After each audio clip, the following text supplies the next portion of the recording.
It's a beautiful day in the neighborhood, a beautiful day for a neighbor. Would you be mine? Could you be mine? Won't you be my neighbor? Chicka, chicka, boom, boom. It's the Leo Be the Lion show. Boom, boom. Gonna tell you what you need to know. Boom, boom.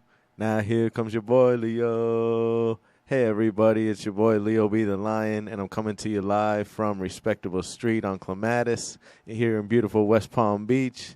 And this is the Leo Be the Lion show, recording live every Monday from 5 to 6 p.m. here at Respectable Street, streaming live via subcultureradio.com. And if you can't catch it live on subcultureradio.com, you can go to my YouTube channel, which is Leo Be the Lion, or follow me on IG and Twitter at Leo Be the Lion Show. Now, if you're thinking about listening to me live and catching the show live, make sure when you go on subcultureradio.com, you go right to the middle of the page. There's a radio link, and you can click that and listen to it live. And if you can't catch that show, I'll be posting it on YouTube on Leo Be the Lion channel. Now, we have a great show for you today. I have a lot of things to talk about. I'm specifically going to talk about the Miami Dolphins and how great of a day it was yesterday that we're on a Victory Monday. Woo, yeah, we're on a Victory Monday. Yes, I'm so excited. The Dolphins moved to 7-3. And then we'll be getting into some NFL news and notes. I'm going to be talking a quick transition to the NBA. I wanted to give you an update how the Magic are doing and the Heat, of course. And then we'll get back into the NCAA football. College football happened this week. A lot of football teams were in action. FSU, UF, and UCF all got wins. Ladies and gentlemen, it was a great day, and FAU got a win actually. So it was a really good day for Florida college football teams. After that, we'll get into my hashtag 5-pack of picks. It's my recap. I'll let you know how my teams did, and I came in 29, 23, and 2 on the season before these picks, and I'll let you know how the teams did. And then I'll be picking a fresh new hot piping set of 5-pack of picks for you for this week so we can get deeper into the money, ladies and gentlemen. Then I'll be talking if we have time, I'll give you a Monday Night Football preview, as well as my new segment that I'm incorporating, my hashtag words of encouragement, or my hashtag whoa. I'm going to give you some words of encouragement just to spice your day up a little bit, something for you to take away from the show. So without further ado, let's get to the Miami Dolphins. The Miami Dolphins have now won 4 straight after being stuck at 500. They've won 4 straight, and they're going into the bye week at 7-3, thanks to a team victory. I'm talking it took everybody on the team except for Jason Sanders, and I'll explain that in a moment. But it took everybody on the team to beat the team yesterday, the Cleveland Browns in Miami. We won 39-17, ladies and gentlemen. It should have been at least 41-17, but I'll get into that just again. It was another great team win to move us to 7-3 heading into the bye. And Mike McDaniel in his post-game, in his team in his team victory speech to his team after the win, he said that it's a team game, so everyone deserves the ball for this team win. And I really do think that that's true, because from the offense to the defense, from the special teams, you name it, everybody got involved. Everybody made plays. There was a time where I believe it was the first quarter that the Browns returned their first kick almost to their 40, and it was a good return, and then they marched down and scored. Well, we didn't fade. We bounced right back and made adjustments. I'm proud of Josh Boyer. I'm proud of the defense of how they came about and stepped up this game, because Josh Boyer was on the hot seat. After every game this season, the Dolphins have looked like the first half of the game, the Dolphins defense will look like they don't know what's going on. Then they'll go into the locker room at halftime and make adjustments, and then they'll look like a Super Bowl defense in the second half.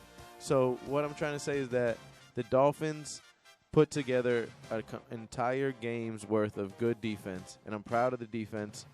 And Josh Boyer can keep his job. I don't think he's on the hot seat if the defense keeps playing, gives you 4 quarters of solid defense like that.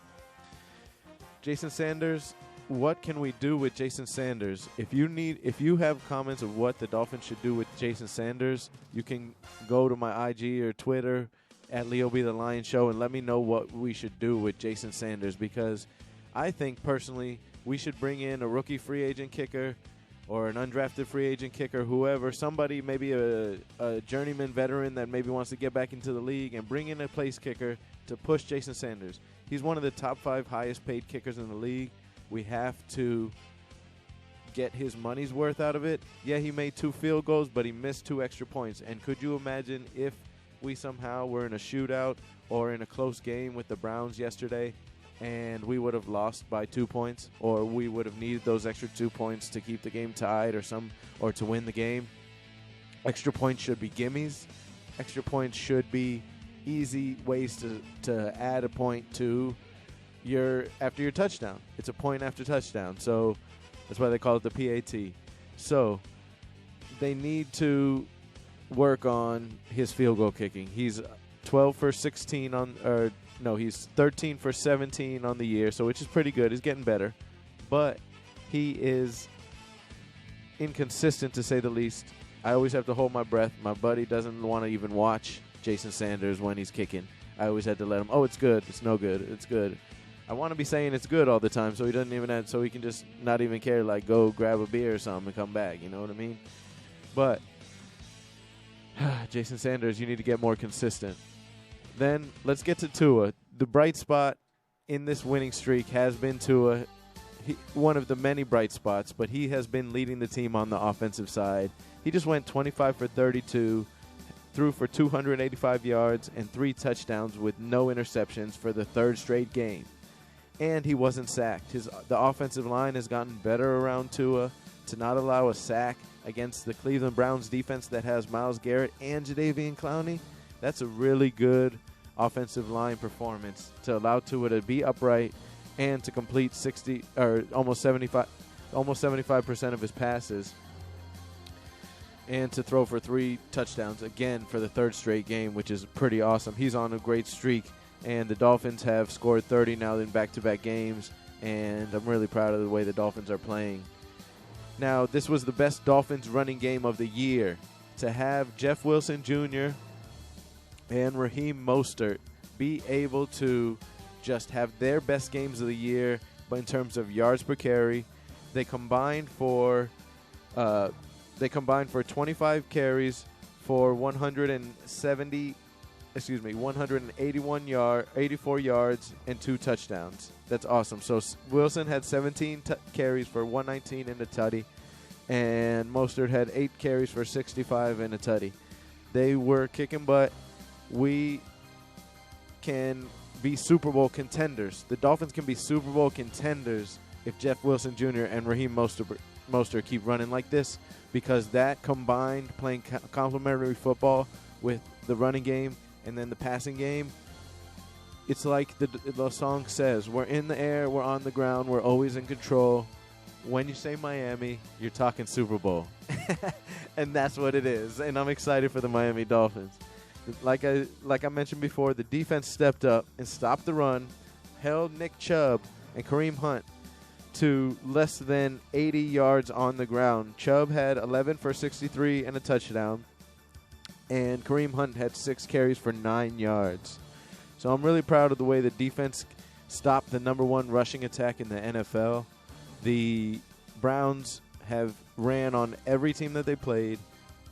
Nick Chubb came into the game with 11 touchdowns, on the ground, which was the leading rushing touchdowns in the league.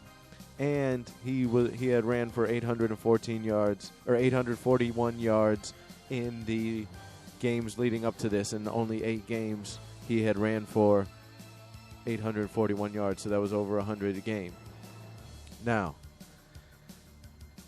the Dolphins, with that win, take over first place in the division. The the Bills lost in typical Buffalo Bills fashion. They just lost. They found a way to lose. They find more ways to lose than they find ways to win, ladies and gentlemen, because they're the Buffalo Bills after all.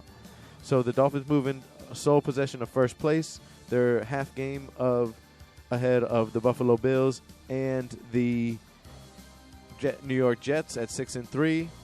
The Dolphins are at 7-3, so they're half game up, and the New England Patriots are sitting at 5-4, right behind them. If the playoffs started today, the Dolphins would be the 2 seed behind the Kansas City Chiefs. But don't look now. The Dolphins are coming off this bye next week. There's no game. They're on a bye next week, and then following that, they play the 8-1 Texans. And the Dolphins are poised to continue their winning streak off the bye and win their 5th straight game and go to 8-3. And I really think the Dolphins have a great chance of going 8-3 as long as they don't shoot themselves in the foot, as long as they don't have any issues with their offense going forward, especially against the Texans. They'll be ready coming off the bye, having that extra time to prepare for the Houston Texans. Now, after talking about the Miami Dolphins and the Super Bowl contending Miami Dolphins, those guys are great. I love how the Dolphins are playing.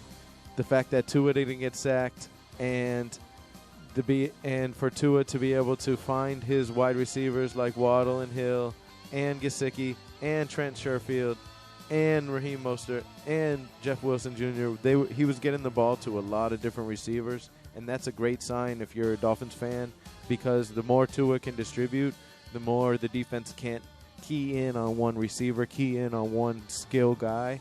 And especially when our running game gets going, how can you know what are you supposed to do? Are you going to play up to the line of scrimmage if you think it's a run? Or you don't want to get beat deep by Tyreek Hill and Jalen Waddle, so you got to play back give them a cushion. But then if it's a pass or if it's actually a run, then you're going to get gashed on the run. So it's a pick your poison with the Miami Dolphins right now, and this is a great place to be in for a Miami Dolphins fan. I'm happy we're earning it. After losing those 3 straight games with Tua out, it shows that Tua should be in the conversation for MVP. Yeah, he missed 3 games, but right now his stats are 18 touchdowns and 3 interceptions on the year with only missing 3 games. And he is leading his team to, if he starts and finishes the game, the team is undefeated 7-0. So it's Patrick Mahomes, Josh Allen, Jalen Hurts, and Tua Tagovailoa are the top 4 quarterbacks for the NFL MVP this year. I said that again. It's Tua, Josh Allen, Jalen Hurts, and Patrick Mahomes. I think Patrick Mahomes is a slight lead. Patrick Mahomes was my pick for the MVP this year. I think that, and I believe that Patrick Mahomes, he is just still on another level. He still has room to grow, and that's even scary to think of how great he's done. Tua, of course, still has room to go. Jalen Hurts still has room to go, but Mahomes has that extra level, I think, that he might go down as one of the all-time, if he's not already one of the all-time greats. So now let's just switch. Since we're talking about the Miami Dolphins, let's switch it real quick to NBA. And I want to talk about, before we get back to the NFL news and notes, I want to talk real quick about the NBA and the Orlando Magic and the Miami Heat. The Magic started the season 1-7, and right now they're 4-9. So after this past week, they've had a chance to improve their record to 4-9. Tonight they're taking on the Hornets at home in Orlando, and I like the Magic. The Magic are about 1 to 2 point favorites depending on what sports book you're at, and I like the Magic in this matchup to try to get one more game closer to 500. All it takes is getting back to 500, and then the Magic can compete for playoff spots. I just say 500 because historically in the NBA, if you're 42-40, if you're 41-41, you might sneak in the playoffs in the East. If you are, or in the West in a down year, you might sneak in the playoffs and get in with a 500 or a couple games above 500 record. Or even in some down years, you might get in with a couple games under 500 record in the NBA. So the Magic, I think, can get this win against the Heat, against the Hornets. LaMelo Ball, I believe, is still out. And then Paolo Banchero has been playing great, but also since Jalen Suggs has come back off his injury, they've been able to get most of their wins. They've got 3 out of the 4 wins that they have on the season. Jalen Suggs has been a portion of that, and they were able to beat the Warriors by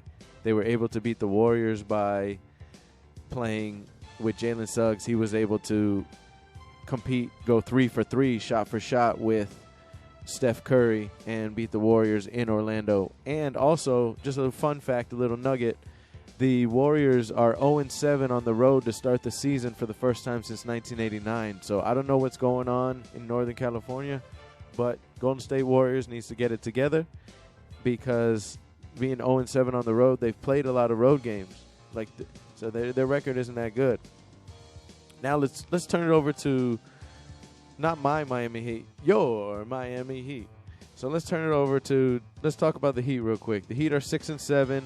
They're home against the Suns tonight. It's funny that the Heat are playing the Suns. You know, what's hotter, the sun or the Heat? We don't know. But I venture to guess it's probably the sun is hotter, because the Heat is just the energy that it gives off. Chill, Neil deGrasse Tyson. We weren't asking for a physics lesson at this moment.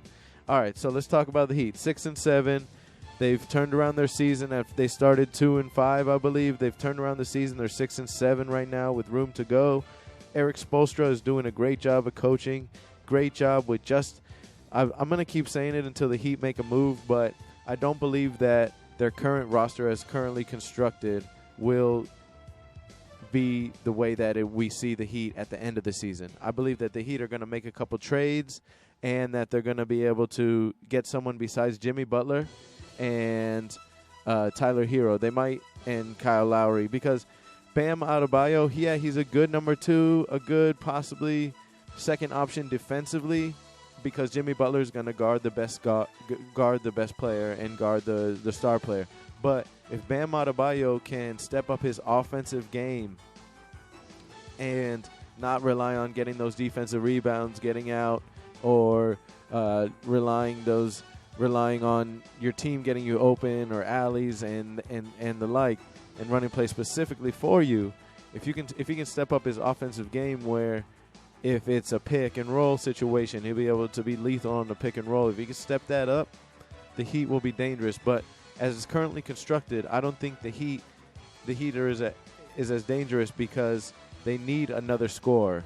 Jimmy Butler can do it night in and night out, but you need another scorer that's able to make sure you can not put all the pressure on Jimmy Buckets.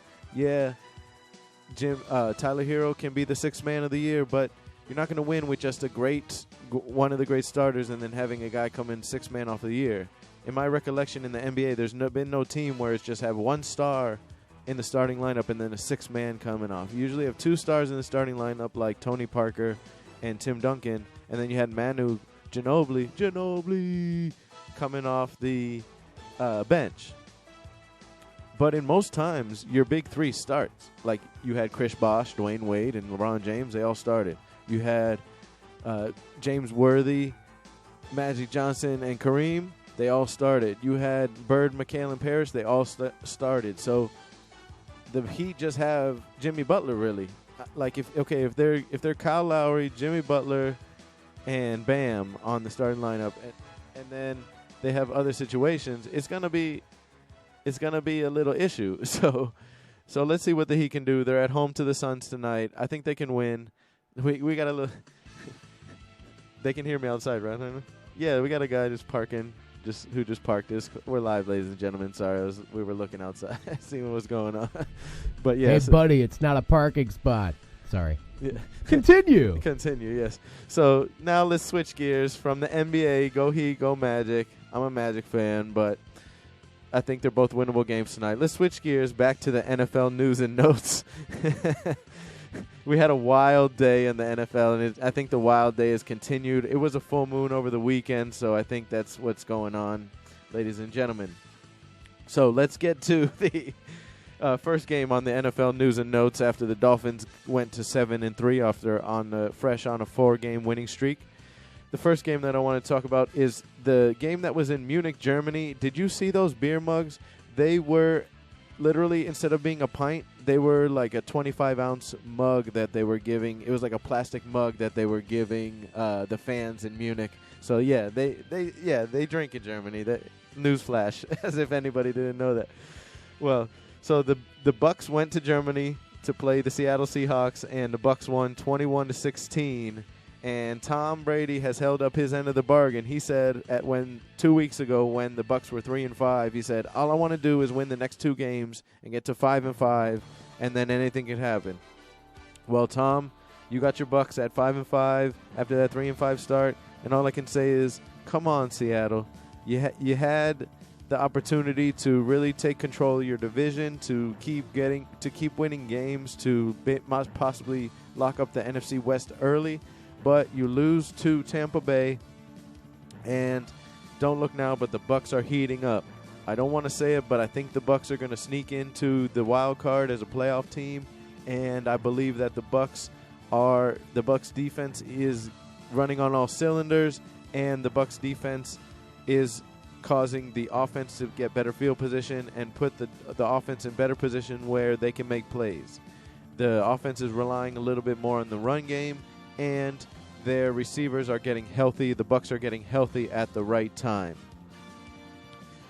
Now, after talking about the NFL news and about the Seattle Seahawks and Tampa Bay, Seattle moves to 6-4, and the Bucks move to 5-5 on the season. Now let's go over to talk about the Jags in Jacksonville losing to Chiefs on the road. They lost to the Chiefs 27-17. It was just another game for future Hall of Famer Patrick Mahomes. Just another ho-hum game. He had 4 touchdowns, and he is the MVP, the clear MVP candidate right away in the clubhouse. He's the leader in the clubhouse so far after a little more than half the season has gone by. The Jags, for what it's worth, the Jags being 3-7 are a great team, but they're so young. They don't even know how to win yet. They're such a young team that they can't stay in games just by sheer not knowing how to win. It's not Doug Peterson's fault. It's not Trevor Lawrence's fault. It's not Travis Etienne's fault. It's not that defense's fault. It's just that the Jags aren't ready when they go up against all these veteran teams like the Chiefs. The Chiefs know how to win. The Chiefs win at home like they're just having a cup of coffee. Like, that's their thing. Like, oh, yeah. It's like death, taxes, and Chiefs winning at Arrowhead. That's how how good the Chiefs are at home. So the Jags it was like almost a losing battle to beat the Chiefs at home, so they didn't. The Chiefs won at home 27-17.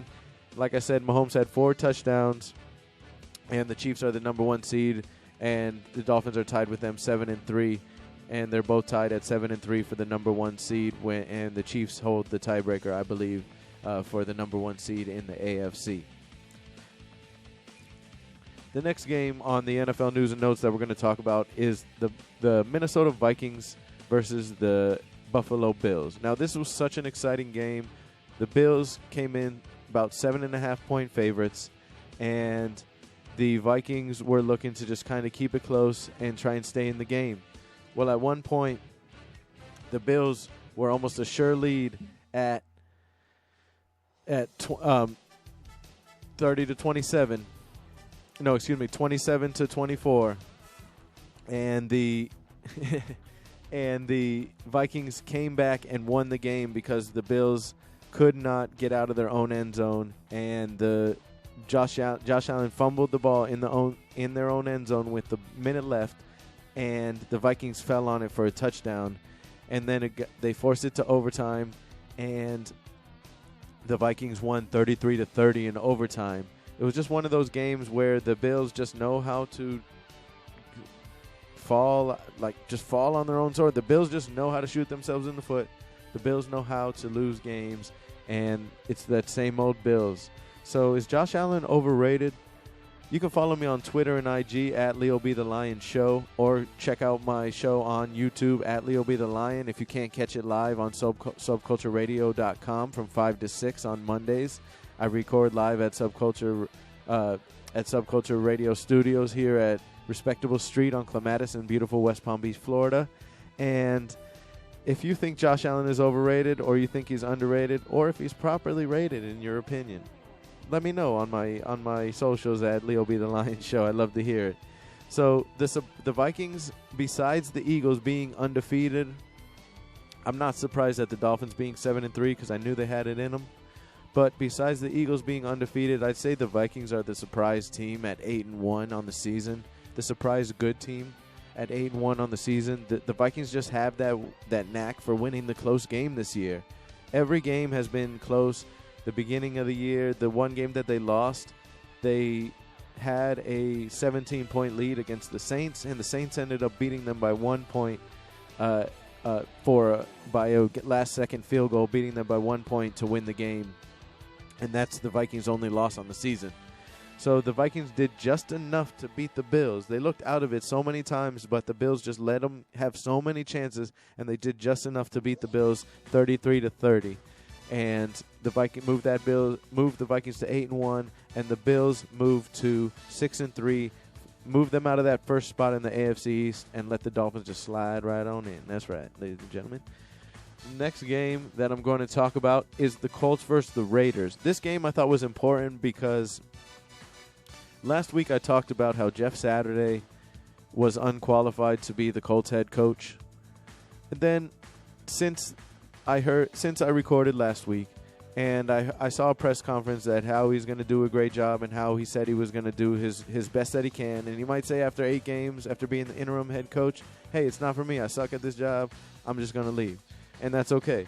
But respect to him, respect to the Colts, because they came in against the Raiders in Las Vegas, and they beat the Raiders 25-20 with an interim head coach who he was last coaching last week at a high school football team, comes in and beats a professional football team and rallies his troops to beat a professional football team in the Las Vegas Raiders, which is really surprising. So Jeff Saturday, ladies and gentlemen, the most unqualified that you could say on paper head coach in NFL history, won his debut, and that'll be a trivia question for sure for years to come. Jeff Saturday won his debut against the Las Vegas Raiders 25-20. This just shows you at 2-7, the Las Vegas Raiders are a complete mess. Derek Carr was almost crying at the press conference yesterday about how sad he is about the team underachieving. And Derek Carr needs to go to a better team. Yeah, they got him Devontae Adams, but for some reason, it's just the Raiders. The Raiders don't, like a few teams, don't know how to get out of their own way. When they're bad, they're horrible. And the Raiders are one of those franchises. When the Raiders are bad, they're horrible. When the Raiders are good, they're Super Bowl contenders. So, when you think about it like that, Derek Carr, he could go to a team, say, Carolina Panthers maybe, or say Washington Commanders. We'll see. I think Derek Carr might need a new change of scenery. I don't think it's going to work with Derek Carr in Las Vegas, in the Raiders country, and the Raiders are a mess. Shout out to the Colts. The Colts have a tough matchup coming up next week, and we'll get to that when I get to the 5-pack of picks for this week. My last and fifth NFL news and notes, what I thought was important was the Sunday night was one of the 4 o'clock games. The 49ers were at home against the Chargers, and they beat the Chargers 22-16, where Justin Herbert once again proved how overrated he is.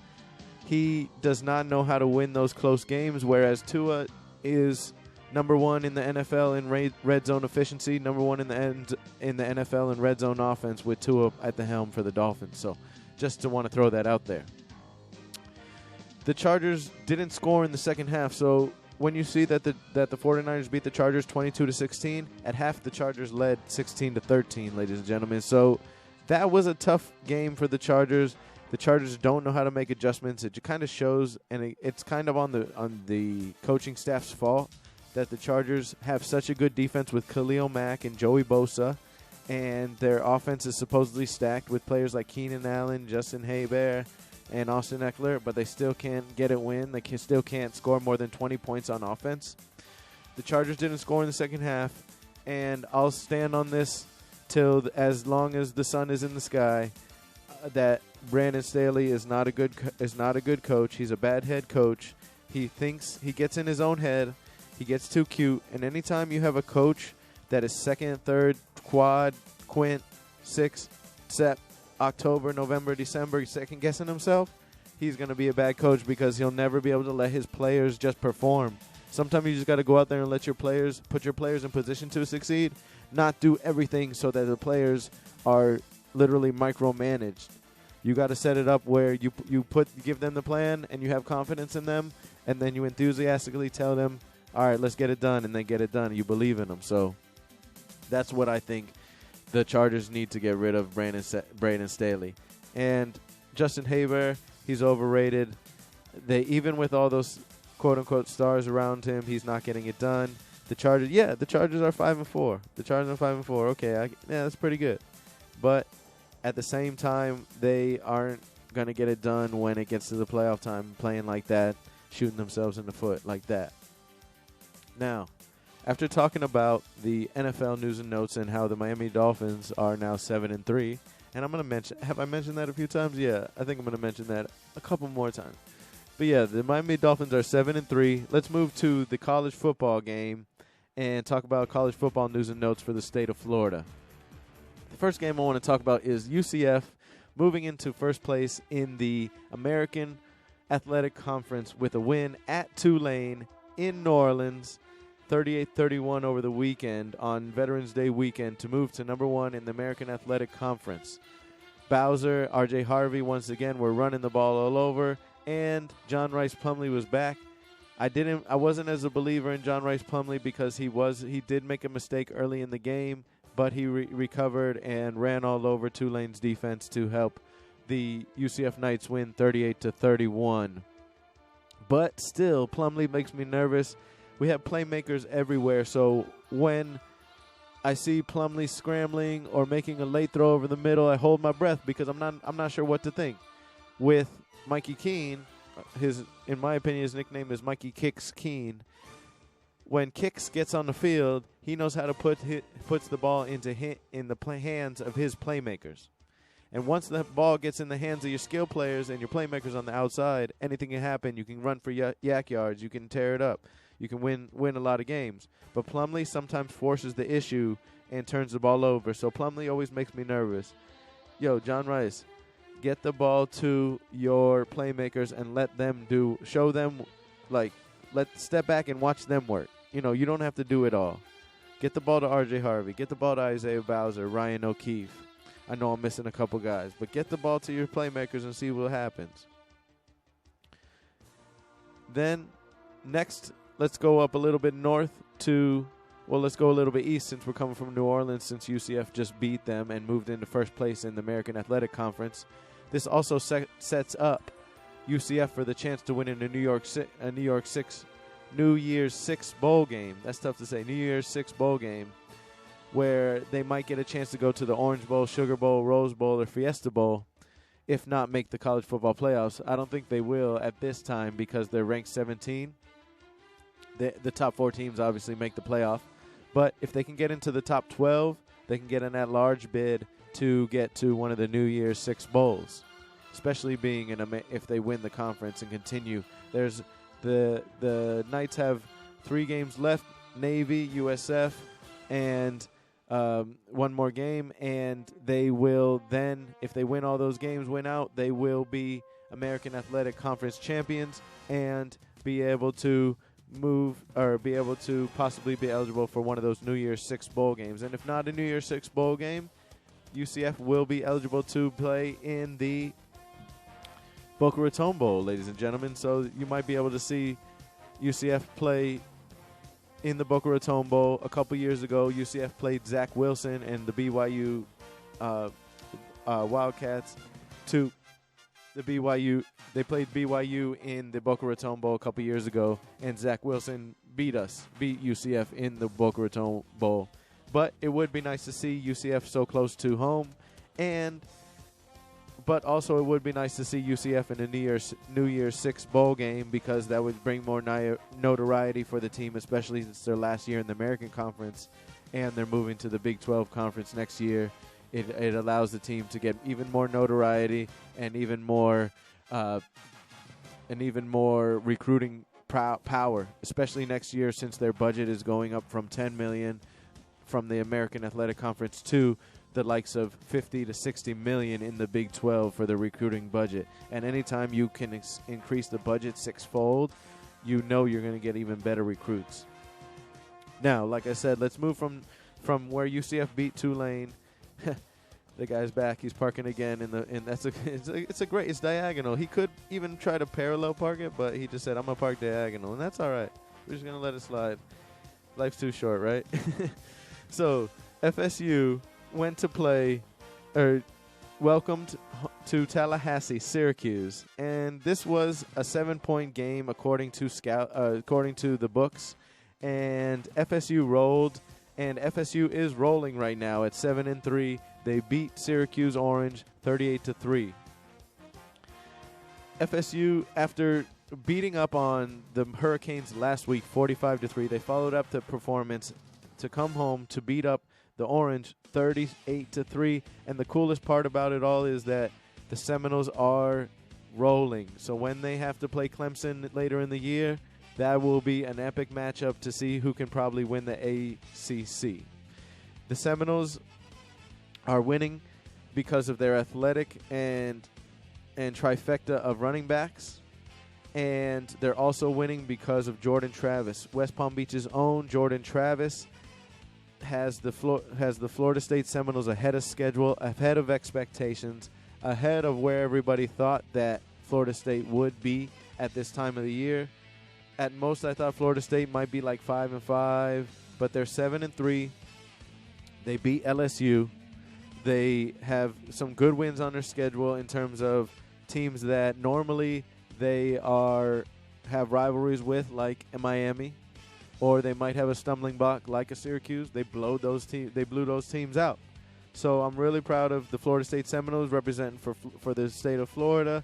And Jordan Travis went 21 for 23, ladies and gentlemen. He only missed 2 passes, 2 completions. He went 21 to 23 for 155 yards with 3 touchdowns and no interceptions. And he also ran for the ball. He also ran for over 100 yards on the ground. So Florida State Seminoles beat the Syracuse Orange 38-3. Seminoles are 7-3. Syracuse has fallen off like a Big Mac topping. They started the season undefeated, and they fell off like that one of that lettuce when you go and take a bite. It just falls off. That's how Syracuse has lost 4 straight all of a sudden.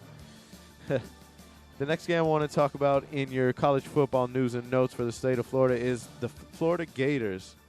They say it's great to be a Florida Gator. That's what the alumni say. And, well, this weekend it was, because the Gators welcomed in the South Carolina Gamecocks to the town, and the Gators put it on them. They won 38-6 in the Swamp.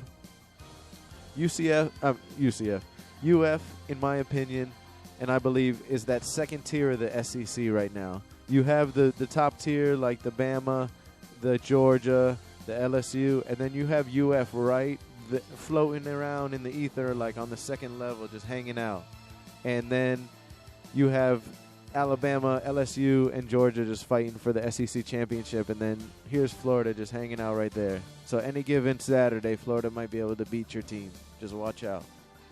Florida is okay. They're disappointing, I'd say, at 6-4. They should have maybe won a couple more games. Yeah, they beat Utah. I still think they could have won a couple more games in their schedule to be 7-3 or 8-2 at this point in the season. But they have a great running attack. They ran for 370 on the ground, 370 yards on the ground against South Carolina. And this brings me to one of my stories. When I was in college in 2006, I was able to go to my friend Nick McGrain. We called him Biscuits because first day we met him in high school, he just was eating biscuits, and we started calling him Biscuits was his nickname. So we were in college. He goes to UF. I'm at UCF. He calls me up one weekend. Hey, Leo, you want to go spend the weekend in Gainesville and party in the weekend in Gainesville? And I'm 19 years old. I'm like, hell yeah, let's go. Let's go party in the weekend in Gainesville. And so we had a great party weekend, and they can drink in Gainesville, I'll tell you that much. I mean, well, I wasn't drinking because I was underage. But, yeah, it was a great party weekend in Gainesville. But all of a sudden, Saturday morning, we're sitting there, and people are talking about going to the game, and I was like, oh, I wish I could go to be in the Swamp. I've never been there before. Well, lo and behold, my buddy Andrew's brother had season tickets, and he couldn't go to the game that day, so he let me go to the game. So I was in the game where it was 2006 or 2007 where the Florida Gators played the South Carolina Gamecocks, and I was sitting under This Is Gator Country. I was sitting under the U in This Is Gator Country, and the Florida Gators blocked the extra point to win the game. They blocked the extra point to win the game. The crowd went wild, and everybody walked out of the stadium, and they were all chanting, "It's great to be a Florida Gator." They were all chanting that. It was such a crazy atmosphere to be in. It was like my first experience of a big college football atmosphere. It was pretty awesome. So after the Gators dismantled the Gamecocks 38-6, let's move to UM. UM caught a break this week. They played Georgia Tech. And they still at first had trouble with them until taking care of business, putting their foot on the gas, and UM was able to beat Georgia Tech Yellow Jackets 35-14. It was a good win. Anytime you can beat the Yellow Jackets, it's a good win, especially when it's not a sure thing. The Hurricanes were, I believe, 3.5-point favorites in that game. Van Dyke was out, and Ja'Cory Brown, the true freshman, stepped in and looked pretty good. But pump the brakes, Hurricane fans. You said this about Tyler Van Dyke. If Ja'Cory Brown has the rest of the season and he does all right, don't crown him as the next Heisman hopeful, because you don't want to be let down the next season when he doesn't pan out, just like Tyler Van Dyke did this year. So UM is having a disappointing season. They can't really save it. The most they can do the rest of the games is try to save face and really put on a good showing of who they're playing, and maybe sneak in. I think they have enough games, maybe sneak in and be bowl eligible, but they have to really win out, I believe, to become bowl eligible for the college bowl season. Now, after talking about the college football state of Florida college football edition, we're going to now talk about and switch to my soon-to-be world-famous hashtag 5-pack of picks, my recap. I came into the week 29, 23, and 2, and these were my picks, so I'll go through 1 through 5. The first pick that I made was UCF +2 versus Tulane. By the time the game started, it was down to +1 versus Tulane. I was nervous, but I still had faith in my UCF Knights. Hashtag charge on. And I took UCF +1 versus Tulane. Well, UCF won the game 38-31, like I mentioned before. It brought UCF to the tops in the AAC, and it brings the UCF to be a contender for a New Year's Six Bowl. So that moved me to 1-1 or 1-0 on my hashtag 5-pack of picks. The second game I picked, in my second college game that I always pick, I picked TCU +7.5 on the road against Texas. This was a tough game. People were wondering, asking me why. Why would I pick TCU still? They're on the road against Texas. It's 7 points. It's not a lot of points in college. Well, I said, well, I believe in TCU. They have a good quarterback and QB combo with Sonny Dykes at QB. Sonny Dykes at coach and Max Duggan at quarterback. I firmly believe that TCU, they're number 4 in the latest playoff rankings. I believe that TCU is having one of those years where they can contend for a national title. I'm betting with them till times get better. I'm betting with TCU. For the past 4 weeks, TCU has either been a 7-point or or bigger favorite. So they were -7, -7, -8, and then this most recent week they were +7, and they've covered each and every game. So I'm riding with TCU, and they've played some tough teams like Oklahoma and Texas, and this week they're playing Baylor, and that's going to be a tough matchup for TCU. So I'm riding with TCU. So TCU beat Texas 17-10 in a defensive game, 2-0 on my 5-pack of picks. My third pick and the first of the pro game picks was the Chicago Bears -3 versus the Lions. The Chicago Bears were winning by 6 points, 30-24 off of missed extra point. They were winning 30-24 with less than 2 minutes to go, and they allowed the Lions to score and win the game by 1 point, 31-30. I was disappointed because the Bears had the lead the whole game, and yeah, the Lions can score, but I thought the Bears defense would step up even after getting rid of Roquan Smith and Robert Quinn. But the Bears are a young team. They're one of those young teams in the NFL. They're not sure how to finish games yet. But leave it to Justin Fields. He'll get them right. And it was a good almost win, but almost doesn't count in the NFL. And the Bears lost, and they did not cover, so that brought my hashtag 5-pack of picks to 2-1. The next game on my 5-pack of picks recap was the Giants -6 versus the Texans. And this was another game where the line moved a lot. When the game kicked off, the line was at -4.5 for the Giants, and it started at -6. The Giants took home the win 24-16 by 8 points. That moved me to 3-1 on my hashtag 5-pack of picks. The Giants were coming off the bye, so that was one of my rationales for picking the Giants. Anytime a team comes off the bye and another team isn't, you got to give the advantage to the team coming off the bye, especially if they're a good team with an above 500 record. And the G-men are rolling. You can expect good running game, Daniel Jones to protect the ball, and a decent defense with Wink Martindale, the defensive coordinator. You can expect a good game by the Giants, and the Giants to keep being every game going forward. And the Texans might have the number 1 draft pick. They're 1-8-1 on the season. So that I'm 3-1 so far on my 5-pack of picks. Next, the 5th game on my 5-pack of picks was the Vikings +7 versus the Bills, and the Vikings lost. The Vikings won outright 33-30. That moved me to 4-1 on my hashtag 5-pack of picks. Like I mentioned before, the Vikings are the most quiet 8-1 team in the NFL. The most surprising team behind the Eagles at 8-1 in the NFL. The Bills are slipping right now. The Bills don't look now, but they're on a little bit of a losing streak. And with Josh Allen with his hurt elbow, you never know what could happen with the Bills going forward. They could fall off. They could fall off a cliff, or they could still be contending for the Super Bowl. Either way. And like I said, if you think Josh Allen is overrated, or you think that I'm not showing Josh Allen enough love, you can comment at me on Twitter and IG at Leo Be The Lion Show, or on my videos, Leo Be The Lion on YouTube. Let me know. I think Josh Allen is overrated. I think he's just got a strong arm, and that's it. He's not accurate, he's not a winner, and he's not clutch.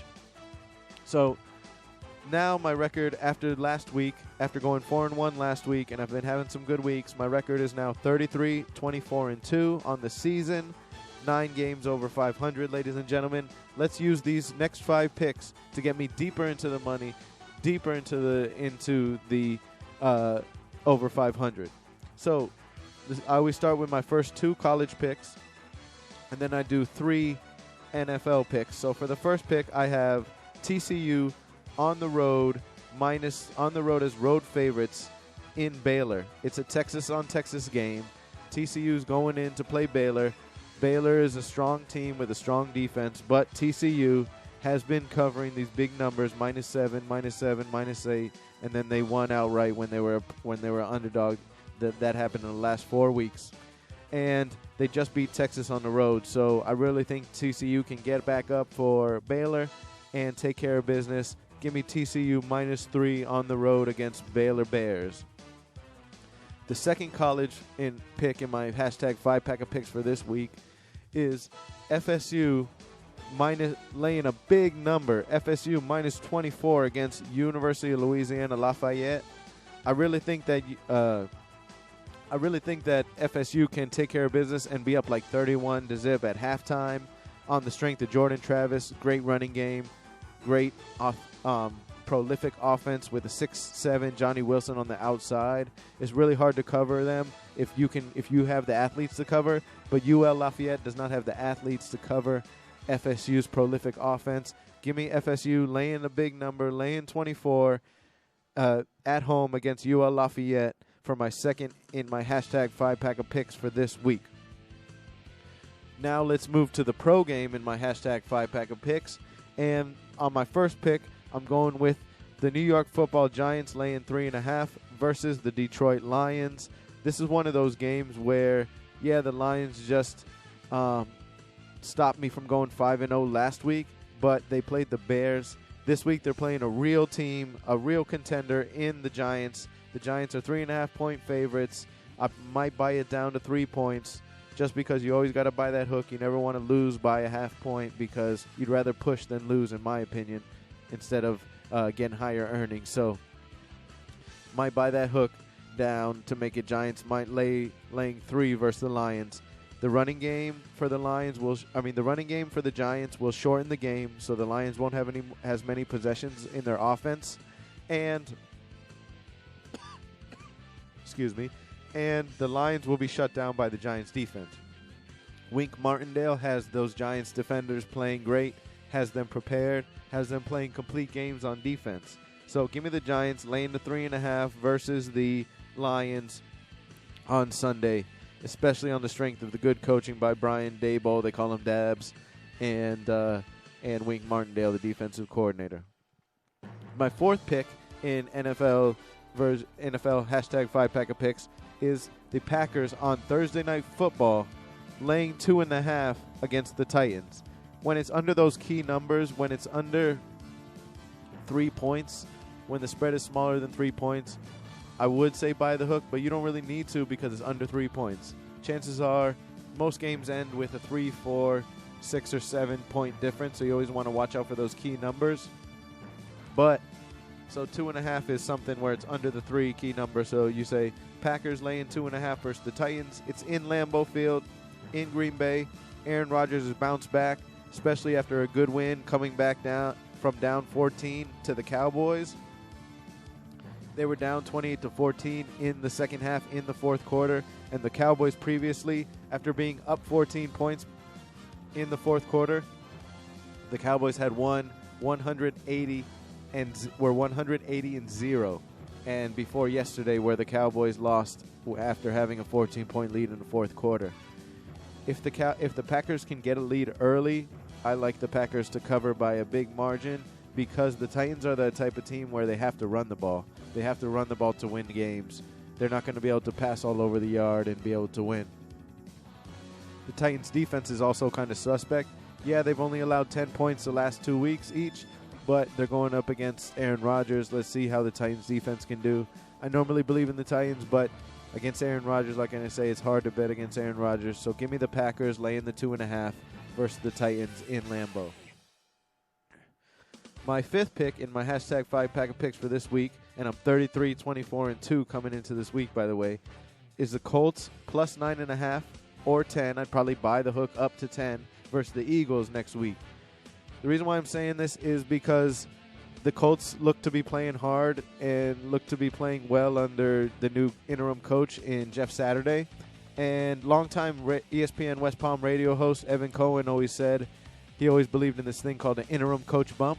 So whenever the coach gets fired and an interim coach gets named for the next few weeks, the team plays better for that interim coach. So I'm going with the interim coach bump for the Colts plus 9.5 or by the hook to make it 10 versus the Eagles.